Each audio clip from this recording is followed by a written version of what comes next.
মুসা আলাইহিস সালামের সময়ের এক ব্যক্তির নাম কারুন।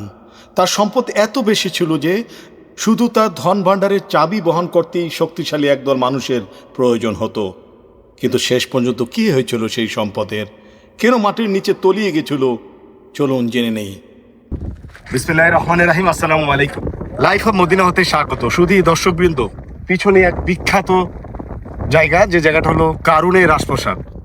কারুন আল্লাহ সুবহানাহু ওয়া তাআলার কথা না মেনে সে জাকাত দিতে অস্বীকৃত করায় তার পুরো সম্পত্তিটা, এই 22 কিলোমিটার একটা লম্বা একটা হ্রদের ভিতরে পুরো সম্পদ তার ডুবে গেছিল। তার এত সম্পদ ছিল যে 100টা উটে করে তার সম্পদের যে চাবিগুলো, মানে খাজানার যে চাবিগুলো সে বহন করতে হতো, 100টা উট লাগতো। এত বড় লোক।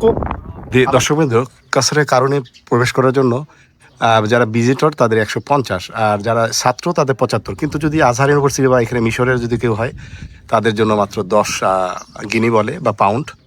তো আমার সাথে আজকে সাইমন ভাই আছেন, যিনি আপনারা সব জানেন প্রখ্যাত। সাইমন ভাই আমাদের মিশরের খুবই একজন দক্ষ মানুষ। আমি পরবর্তীতে আপনাদেরকে তাকে নিয়ে আমি একটা এপিসোড করবো ইনশাআল্লাহ। তো চলুন আমরা ভিতরে আগে ঘুরে আসি, তারপরে বাকিটা ইনশাআল্লাহ সব বলবো। জায়গাটা আমি একটু দেখাই। এই দেখেন, এটা এখানে কিন্তু আছে। আমরা 2-3টা চেঞ্জ করে আসলাম, টুকটুক বলে সেটা। এটা নর্মালি কিন্তু আমরা এটা মাত্র 200 কিলোমিটার মতো একটা পথ, কিন্তু আমাদের 2-3টা চেঞ্জ করে আসতে হয়েছে। এখন এই যে করণের কাছরের দিকে যাবো আমরা। তার যে কসরটা বলে সেই কসরটা এখানে, এবং তার যে এরিয়াটা ছিল টোটাল এই ফাইমটা একটা লেক আছে, বিশাল বড় 22 কিলোমিটার লম্বা একটা লেক। ঘরবাড়ি ছিল, যার সম্পদ ছিল, পুরো সম্পদটা ডুবে গেছিল। এটা নিয়ে আমরা আসছি, 2-3 জায়গা থেকে আমাদের আসতে হয়েছে। এখন ভিতরে আমরা গিয়ে আপনাদেরকে দেখানোর ব্যবস্থা করব। এই যে দেখুন ব্যাপারটা। এই কারুন ছিলেন হযরত মুসা আলাইহিস সালামের চাচাতো ভাই।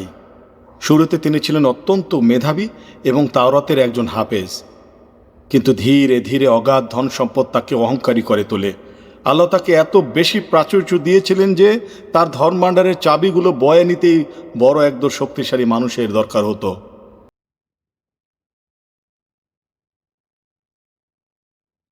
মুসা আলাইহিস সালাম এবং তার কওমের জ্ঞানী ব্যক্তিরা তাকে বারবার সতর্ক করতেন। তারা বলতেন, কারুন, অহংকার করো না, আল্লাহ তোমাকে যা দিয়েছে তা দিয়ে পরকাল গড়ার চেষ্টা করো। কিন্তু কারণ দম্ভ ভরে বলতো, এই সম্পদ আমি আমার নিজের জ্ঞান ও দক্ষতা দিয়ে অর্জন করেছি, এতে কারো কোনো অবদান নেই। সে জাকাত দিতে অস্বীকার করলো। অনেক চামচিকা দেখা যায়, পুরোনো ঘর তো। একটু দেখলাম অনেকগুলো চামচিকা এখান থেকে নিচে চলে গেছে। পুরোনো ঘর হতেই পারে। তো আসলে এখানে লোকজন বেশি আসে না। আমরা যারা একটু ইসলামী হিস্ট্রি নিয়ে কাজ করি তারা আমরাই আসতে চাই।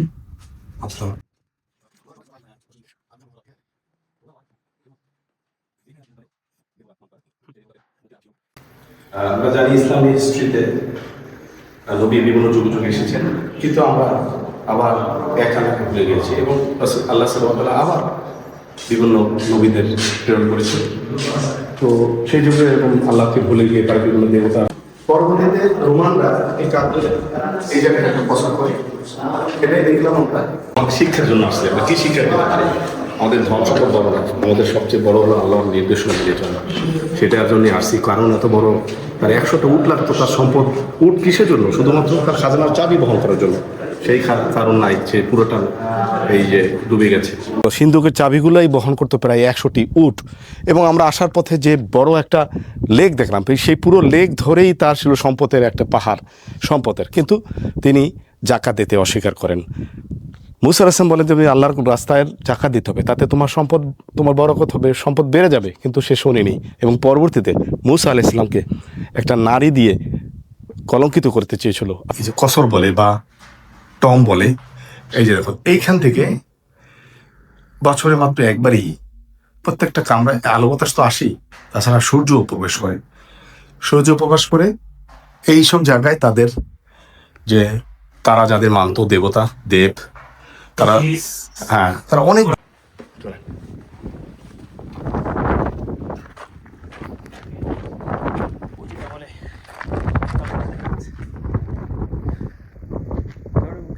দেখাচ্ছি মুসা আলাইহিস সালামের চাচাতো ভাই কারুনের ধ্বংসপ্রাপ্ত জায়গা কসরে কারুন এবং বহারা কারুনে।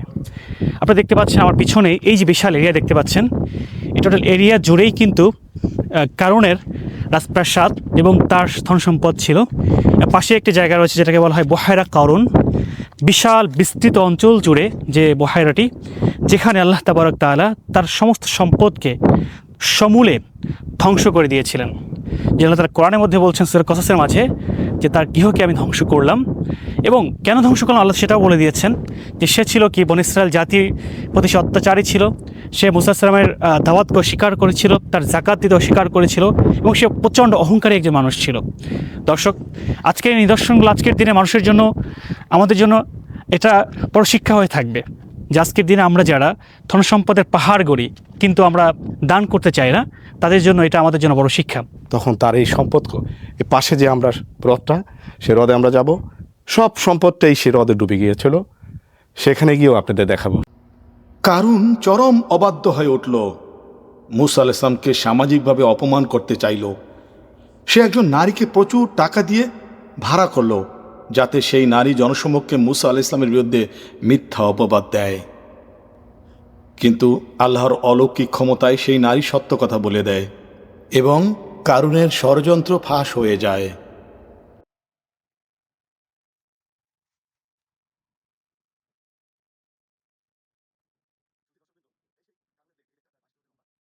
শুধু দর্শকবৃন্দ, উপস্থিত আছি সেই কারণের বিখ্যাত লেক, যে লেকে একটা ধ্বংসপ্রাপ্ত হয়ে গেছে কারণের পুরো সমস্ত সম্পত্তি সহ কারণের সেই সম্পদ এই লেকে এসে ডুবে গিয়েছিল। পানিগুলো লাল হয়ে গেছে এবং দুর্গন্ধযুক্ত। আমরা যদি একটু ধরে দেখি, এই যে দেখুন, এই যে পানিটা লবণাক্ত এবং লবণাক্ত না, ঠিক লাল, একদম লাল একটা পানি, সেটা আমরা দেখলাম।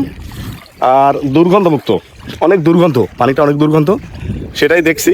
প্রায় 202 বর্গ কিলোমিটার যেটার আয়তন, আপনি বুঝতে পারতেছেন কত বিশাল এরিয়া। এটাকে বলা হয় বহায়রা অর্থাৎ হ্রদ। এই যে আমার এখান থেকে মূলত এখান থেকে স্টার্টিং হয়েছে এই গোল চত্বরটি, শুধু তীর দেখা যাচ্ছে না, অনেক বিশাল এরিয়া নিয়ে কিন্তু এটা গঠিত। এখানে বলা হয় যে কারণের ধন সম্পদ আল্লাহ তাআলা এখানে ধ্বংস করেছিলেন।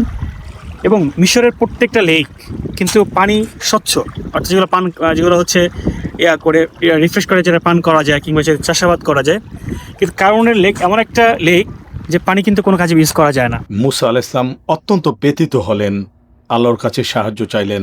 তখনই আল্লাহর নির্দেশ এলো। হঠাৎ ভয়াবহ এক ভূমিকম্প শুরু হলো। যে মাটির উপর কারুন দাঁড়িয়ে দম্ভ করছিল সে মাটি ফাটতে শুরু করলো। কারুন এবং তার বিশাল অট্টালিকা, সোনা দানা আর অগাধ ধন সম্পদ সবকিছু চোখের পলকে মাটির নিচে দেবে যেতে লাগলো। সে সাহায্য চেয়ে চিৎকার করছিল, কিন্তু সেদিন তাকে সাহায্য করার মতো কেউ ছিল না। তার সমস্ত অহংকার আর ঐশ্বর্য মুহূর্তে মাটির অতলে হারিয়ে গেল। ধরনের পাথর পাওয়া যায়, যেটা বলা হতো যে কারণে সে ধন সম্পদের নিদর্শন এখন এখানে রয়ে গিয়েছে। সেটা পাথর হিসেবে আল্লাহ তাআলা যে তার পাথর করে দিয়েছিলেন, ধন সম্পদ যে মাটির নিচে ধসিয়ে দিয়েছিলেন, তার নিদর্শন এখানে দেখা যায়। আপনারা দেখতে পাচ্ছেন সেই লেক যেটা আজও নিদর্শন হয়ে পৃথিবীর মাঝে টিকে আছে। আল্লাহ তাআলার সাথে যারা সীমা লঙ্ঘন করেছে, আল্লাহ তাআলার ওহীকে যারা অবিশ্বাস করেছে, মুসা আলাইহিস সালামের দাওয়াতকে যারা অস্বীকার করেছে, তাদের পরিণতি যুগে যুগে কী হয়েছে সেটা আল্লাহ তাআলা বলেছেন, কুল সিরু ফিল আরদ ফানজুরু কাইফা কানা আকিবাতুল মুকাজ্জিবিন। যে সীমালঙ্ঘনকারী, অস্বীকারীদের অবস্থা কী হয়েছে তোমরা ঘুরে করে দেখো। সেই আয়াতের নিদর্শন হিসেবে, সেই আয়াতের তাৎপর্য হিসেবে আমরা এখানে এসেছি ঘোরার জন্য, দেখার জন্য, যেটা কায়রো থেকে প্রায় 250 কিলোমিটার দূরে, যেটা হচ্ছে ফাইয়ুম জেলাতে, মিশরের ফাইয়ুম জেলাতে অবস্থিত বহায়রা কারুন এবং কাসরে কারুন। দেখুন, পুরো মরুভূমির মাঝে একটা হ্রদ। আল্লাহ সুবহানাহু ওয়া তাআলা একটা নির্দেশনা, এত মরুভূমির মাঝেও দেখুন একটা হ্রদ আল্লাহ সৃষ্টি করে দিয়েছে। আর ওপারে টোটাল সেই সাহারা মরুভূমি আমরা দেখছি। দিন মাটির ভেতরে হবে ঘরে মন আমার, কেন বাঁধো দালান ঘর রে মন আমার, কেন বাঁধো দালান ঘর।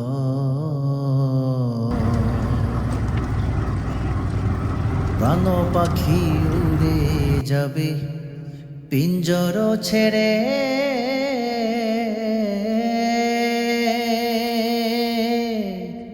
ধরা ধামে সবই রবে, তুমি যাবে চলে, প্রাণ পাখি উড়ে যাবে পিঞ্জর ছেড়ে।